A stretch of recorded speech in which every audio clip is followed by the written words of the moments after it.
لیلۃ القدر، انا انزلناہ فی لیلۃ القدر وما ادراک ما لیلۃ القدر لیلۃ القدر خیر من الف شہر تنزل الملائکۃ فیہا باذن ربہم من کل امر سلام ہی حتی مطلع الفجر۔ ہم نے قرآن کو لیلۃ القدر میں اتارا، تمہیں کیا خبر کہ لیلۃ القدر کیا ہے؟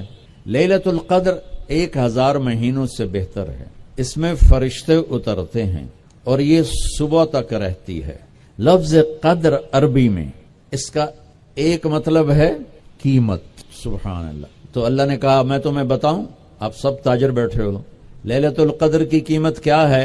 1000 مہینوں سے بہتر ہے، 1000 مہینوں سے بہتر ہے۔ اب 1 روپے پر 1000 نفع لے سکتے ہیں؟ دنیا میں کوئی ایسا کاروبار ہے؟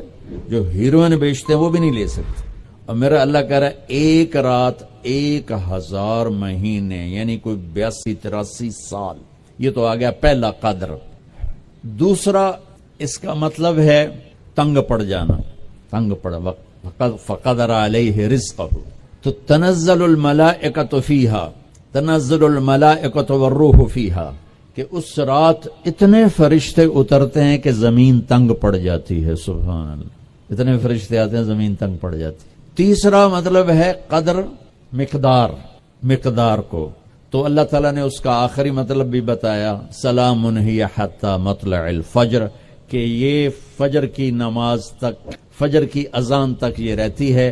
3 مطلب ہیں قدر کے، تینوں اللہ نے قرآن میں کور کیے۔ قیمت کیا ہے؟ 1000 مہینوں سے بہتر۔ تنگی کیا ہے؟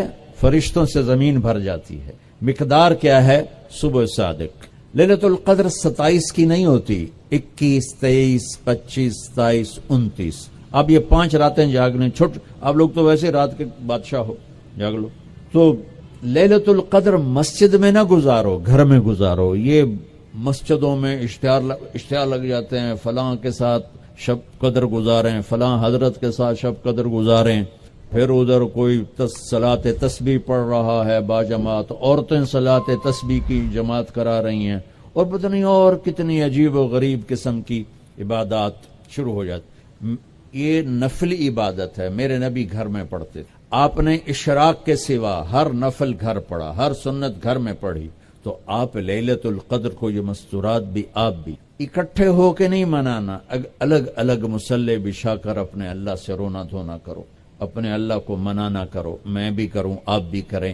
نوافل کی، جیسے ابھی شب برات گزری تو اشتہار تھے، میں جا رہا تھا ادھر علام آباد میں، ایک جنازہ ہو گیا تھا، تو اشتہار فلاں حضرت کے ساتھ شب برات گزاریں، فلاں مسجد میں شب برات گزاریں، فلاں جگہ شب برات گزاریں۔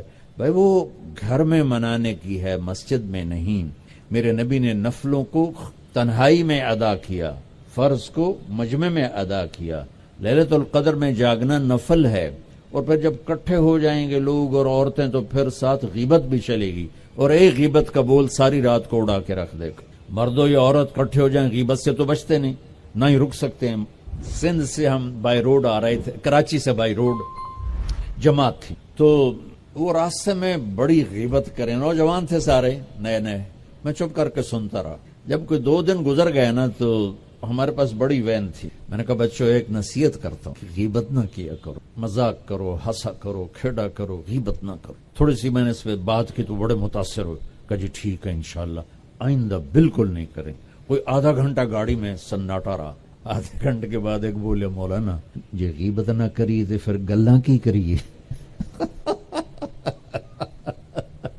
یہ میرا کلچر ہے، لہذا عورتیں عبادت کے لیے بھی اکٹھی ہوں گی تو غیبت شروع ہوگی، مرد مسجد میں اکٹھے ہوں گے وقت ضائع ہوگا، غیبت شروع ہوگی۔ میرے بھائی بہنوں، ہر نفل کو گھر میں گزار، اپنے گھر کو بابرکت بناؤ، اپنے گھروں میں نفل پڑھو، تلاوت کرو، ذکر کرو۔ صرف اشراق کے نفل میرے نبی مسجد میں پڑھتے تھے 2 رکعت، باقی ہر نفل آپ نے مسجد میں ادا کی۔ تو یہ چند چیزیں رمضان کے متعلق میں نے عرض کی ہیں۔ اب ایک بڑی اہم بات میں آپ کے سامنے عرض کرنا چاہتا ہوں، رمضان کی دولت کس سے ملے گی، رمضان کی برکات کس سے ملیں گی اور کون محروم ہو جائے گا؟ آپ نے فرمایا 4 آدمی ایسے ہیں جن کی رمضان اور شب قدر میں بھی بخشش نہیں ہوتی، بس اس سے ہم اپنے آپ کو بچا لیں۔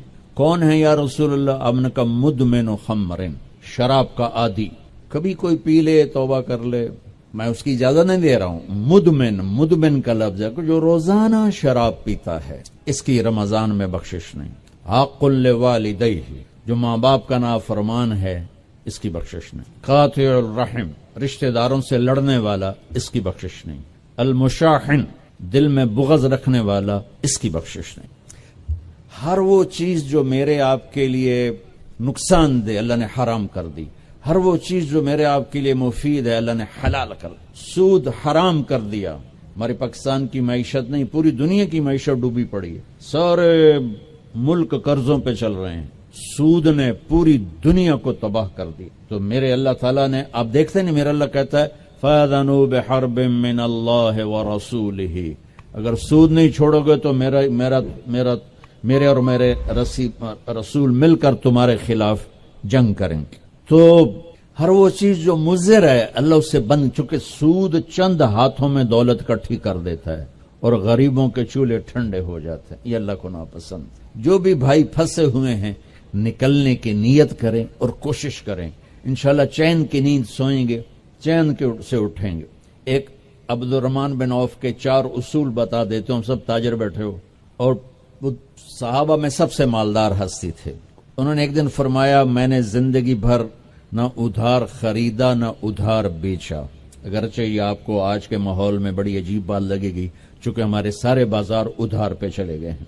انہوں نے نہ کبھی ادھار خریدا نہ ادھار بیچا، تو کتنا سکون ہو گیا، آرام سے سو رہے ہیں۔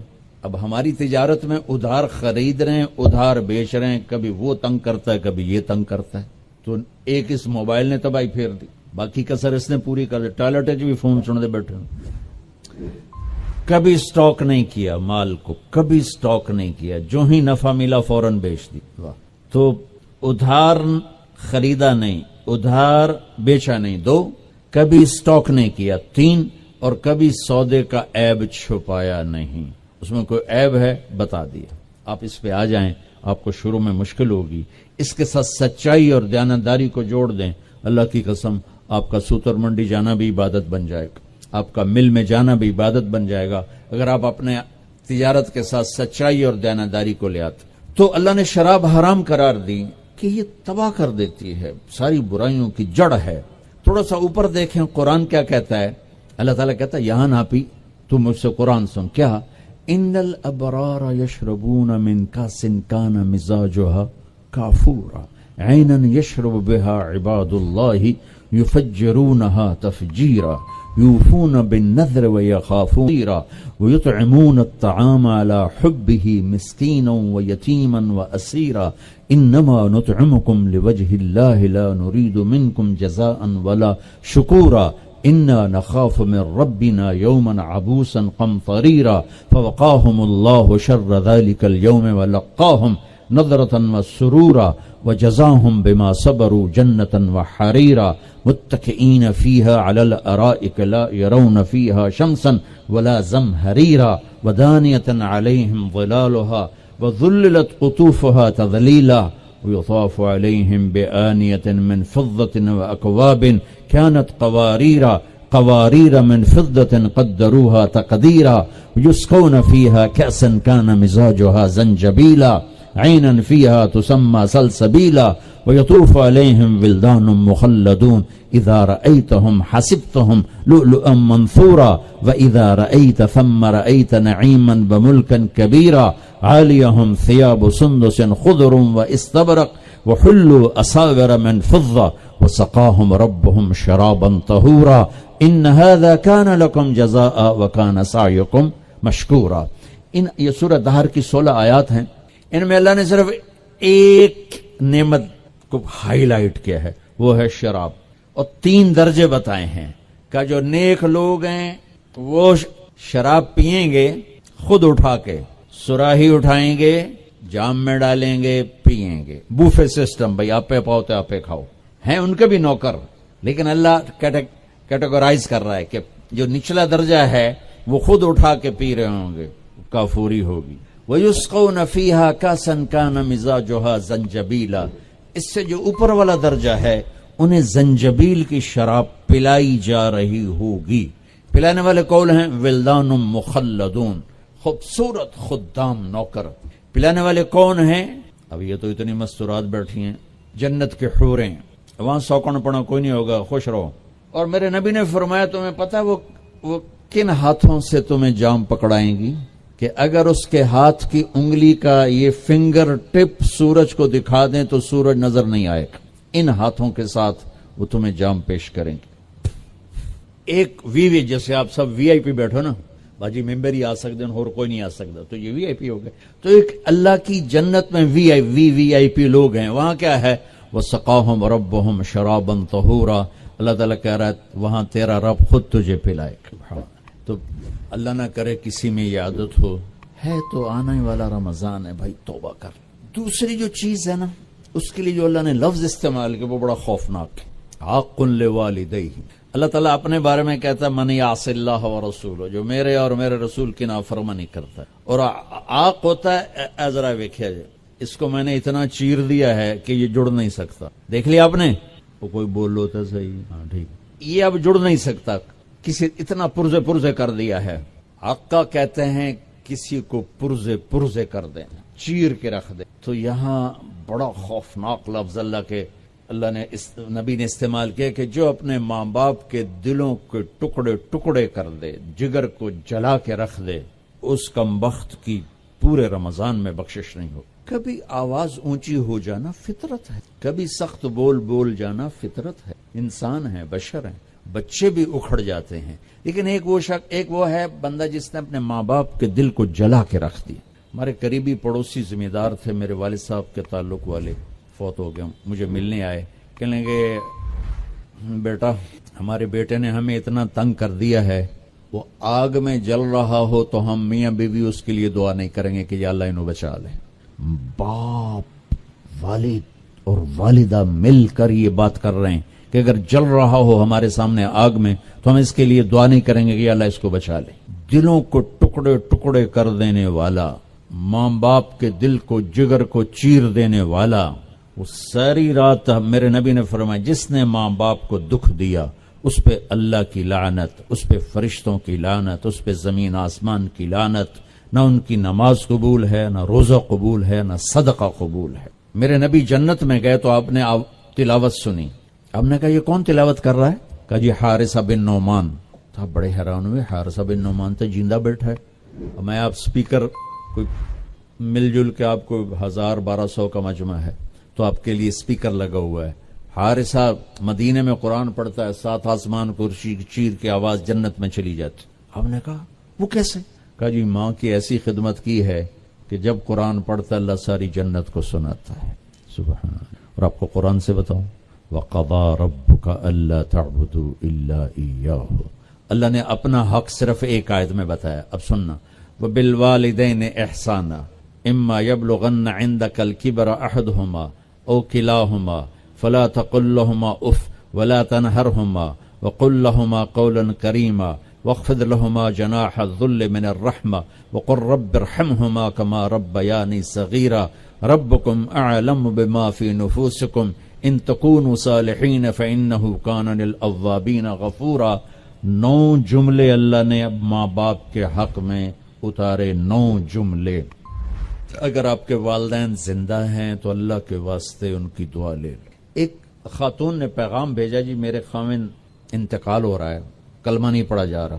صحابی علقمہ رضی اللہ تعالیٰ آپ تشریف لے گئے. اب کہلوانے والے رسول اللہ اور کہنے والا صحابی.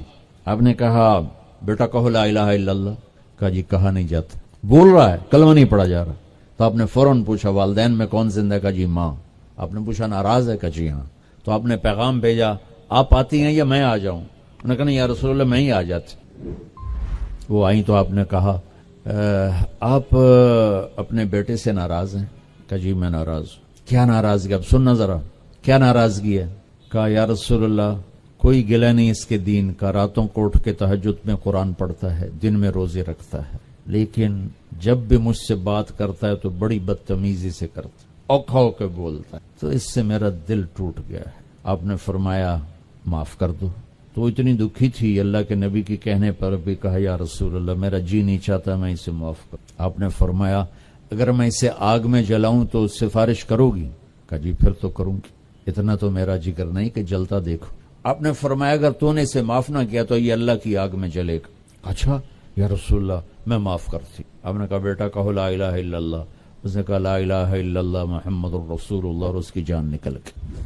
پھر آپ نے اس کا جنازہ پڑھایا، قبر میں اتار اور پھر یہ اعلان کیا جس نے ماں باپ کو تنگ کیا اس پہ اللہ کی لعنت، فرشتوں کی لعنت، زمین آسمان کی لعنت، نہ ان کی نماز قبول ہے، نہ روزہ قبول ہے، نہ اس کا صدقہ قبول ہے۔ تو عاق لوالدیہ، عاق لوالدیہ۔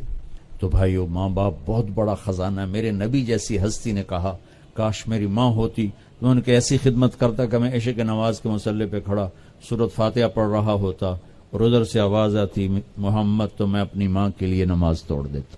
تو اپنے والدین کی دعا لینا بہت بڑا سرمایہ ہے، بہت بڑا خزانہ ہے۔ تیسرا میرے نبی نے فرمایا قاطع رحم، رشتوں کو توڑنے والا، لڑائی جھگڑے کرنے والا۔ میرے بھائیو اسلام پیغام محبت ہے، نفرت نہیں۔ اسلام پیغام اس کے ساتھ دوسرے کو بھی جوڑ دوں، المشاحن، جو دل میں کسی کے لیے نفرت رکھتا ہو، بغض رکھتا ہو، کینہ رکھتا ہو، حسد رکھتا ہو، ان سب کے لیے جنت کے دروازے بند ہو جاتے۔ پوری دنیا کے انسانوں کی مشترکہ ڈیمانڈ عزت دو، محبت دو، درگزر کرو، یہ ماسٹر کی ہے۔ جیسے یہ جاتے ہیں نا حرم شریف، تو بڑے بڑے ہوٹل بن گئے، کتنے 100 ہزاروں کمرے ہیں، تو ہر کمرے کا ایک وہ کارڈ ہوتا ہے جس سے وہ کھل جاتا ہے، لیکن ایک کارڈ عملے کے پاس ہوتا ہے جس سے سارے کمروں کے دروازے کھل جاتے ہیں۔ پوری دنیا کے مرد عورتوں کے دل ایک کمرہ ہے، اس پر دروازہ لگا ہوا بند ہے، اس کی جو چابی ہے نا وہ محبت۔ اللہ تعالیٰ نے ایک رات ہمیں دے دی، راز و نیاز، ہر رات راز و نیاز کی ہے، ہر رات قیمتی ہے، پر 21 اور 23 اور 25 اور 27 اور 29 یہ 5 راتیں شب قدر میں سے، شب قدر ان میں سے ایک رات ہے۔ اس میں اعتکاف ہے، 10 دن کا اعتکاف۔ آتش عشق نے مجبور کیا اور اللہ کے در پہ آ کے گر گیا کہ تیرے در پہ بیٹھا ہوں، تیرے در پہ بیٹھا ہوں، تیرا دیدار چاہتا ہوں۔ اب راتوں کو اٹھو، آج کل تو راتیں چھوٹی چھوٹی ہیں، 3 گھنٹے کا فاصلہ ہے، 5 راتیں جاگ لو، یقیناً شب قدر مل جائے گی۔ دیکھو ہمارے پاکستان کا ایک بڑا غلط رواج ہے، صرف 27 کی رات کو لیلۃ القدر سمجھتے ہیں، 27 کو سارا پاکستان جاگتا ہے۔ ارے 21 بھی ہو سکتی ہے، 23 بھی ہو سکتی ہے، 25 بھی ہو سکتی ہے، 27 بھی ہو سکتی ہے، 29 بھی ہو سکتی ہے۔ ان 5 راتوں میں کوئی ایک رات شب قدر۔ یہ شب قدر کہاں سے آئی؟ میرے نبی نے فرمایا بنو اسرائیل میں 4 انبیاء تھے جنہوں نے اللہ کے راستے میں 80 سال جہاد کیا۔ تو صحابہ غمگین ہو کر کہنے لگے یا رسول اللہ ہماری تو عمر بھی 80 سال نہیں ہوتی، تو یہ مجلس ابھی ختم نہیں ہوئی کہ جبریل آ گئے، انا انزلناہ فی لیلۃ القدر وما ادراک ما لیلۃ القدر لیلۃ القدر خیر من 1000 شہر۔ میرے حبیب مجھے پتہ ہے میں نے آپ کی امت کو تھوڑا ٹائم دیا ہے، لیکن ہم ایک رات دے رہے ہیں، لیلۃ القدر، شب قدر۔ ان سے کہیں ایک رات مجھ سے بات کر لیں، جاگ لیں، 1000 مہینوں سے زیادہ کا اجر لکھ دوں گا۔ 1000 مہینوں سے زیادہ کا اجر، 80 سال سے زیادہ بندگی کا اجر ایک رات۔ اب 21 جاگو، 23 جاگو، 25 جاگو، 27 جاگو، 29 جاگو، تو کیا ہوگا؟ ایک رات ضرور شب قدر ہے۔ صرف 27 کو جاگنا کہ بھائی یہی شب قدر ہے، غلط ہے، ٹھیک نہیں ہے۔ نہیں، آپ 27 کو جاگے، ہو سکتا ہے یہی رات شب قدر ہو اور آپ کو مل جائے، لیکن آپ 23 بھی جاگ لیں، 21 بھی جاگ لیں، 25 بھی جاگ لیں، 29 بھی جاگ لیں، ایک رات ضرور آپ کو مل گئی ہے۔